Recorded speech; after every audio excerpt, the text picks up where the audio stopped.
So in my previous post, I was sharing how I answered the question, how did I go from stuck at home, too fearful to leave the house, to having an 8-figure business that's been going strong now for 17 years, but it's been 8 figures for around 15 years.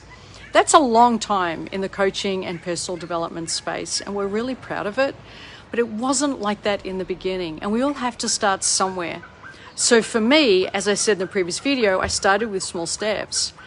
I got some reference points for what works. The next thing I did was decide, this probably sounds so counterintuitive given that I am a professional coach and coach trainer, but I literally gave up waiting to believe in myself. I literally let go of any notion that I would do anything based on me having the confidence to do it.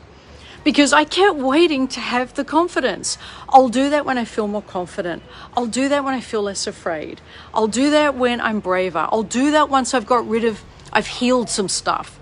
I'll do it when I'm gonna do it when. So I wouldn't act because I always had a reason not to act because I never had the confidence. Here's the thing, I was never going to get the confidence waiting for the confidence. One of the things I now say is confidence isn't getting mailed to us. Pigeons are not delivering it. It's never coming by express. It's something we must earn. And I didn't know how to earn it. I just didn't. I couldn't do it through being brave, which they say the best way to have the courage is to put fear with action equals courage. That's great, except I didn't even know how to act. That's how fearful I was and how stuck I was. So this is what I did. I surrendered any notion that I was competent, any notion at all. And what I did was I began to model whoever was competent at something. So if I had to perhaps do a coaching session with a pro bono client, something that was very new to me, and literally I went through the dry retching, learning how to do it. I can literally remember sitting on the bed, dry retching, palms sweaty with complete fear about what I was about to do. But instead of trying to trust myself to be enough, I trusted the system to be enough.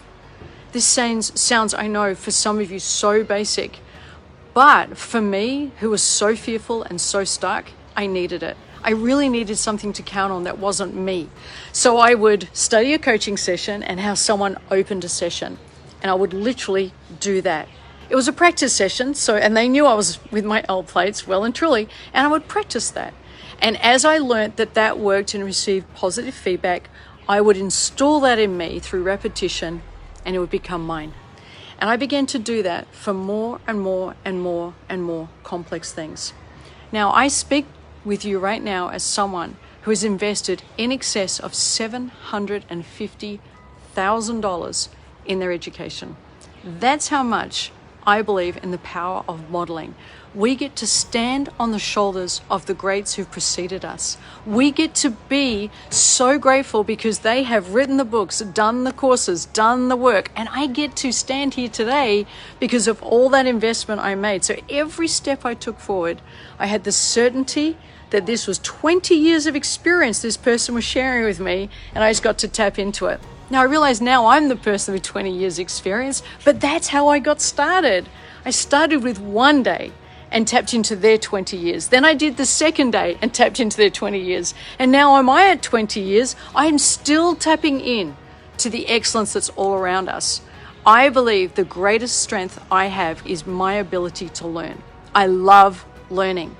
Now, I didn't know how to believe in myself, but I did know how to believe in the systems. And that's the second step I took to building an 8-figure business.